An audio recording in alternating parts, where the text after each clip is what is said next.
What's going on, guys? My name is Stathis, and in this Adobe Photoshop tutorial I'm going to show you how to fix the scratch disk error in Photoshop CC. Let's start this off by talking as to why you get this error. The most common Photoshop error is scratch disk is full. Some users get it when they are trying to start Photoshop, others when trying to complete an action. Programs like Photoshop, After Effects, and Premiere Pro create space to store temporary project files. If Photoshop doesn't have enough memory to store something temporarily, it uses hard drive space as a temporary virtual memory holder. This hard drive space is referred to as a scratch disk. So when you launch Photoshop and let's try to change the font, you will notice that a window appears with this error, where Photoshop cannot complete the request because the scratch disks are full. So let's try to create a new layer to see if this error appears again.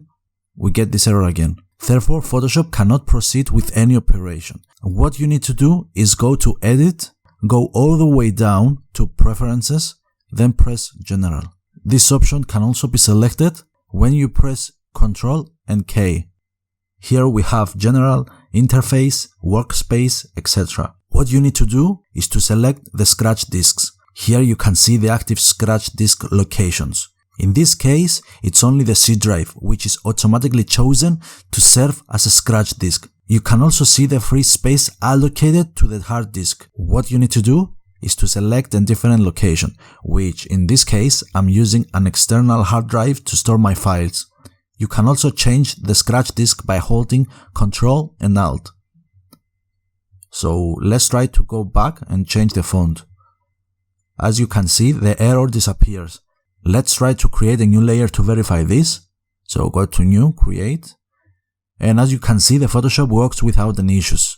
I highly recommend that you have a dedicated external hard drive so you can save all your projects and files, preventing any issues like this from happening in the future. Although Photoshop is capable of functioning well with a default scratch disk configuration, you might avoid the error by allowing Photoshop to use other partitions. In addition to this, I highly recommend that you free up enough space in order to avoid future issues with your projects. Also, it will be useful to delete temporary files. Now, if you have a habit of closing Photoshop without giving it enough time to properly close down projects, it will leave a lot of temporary files behind.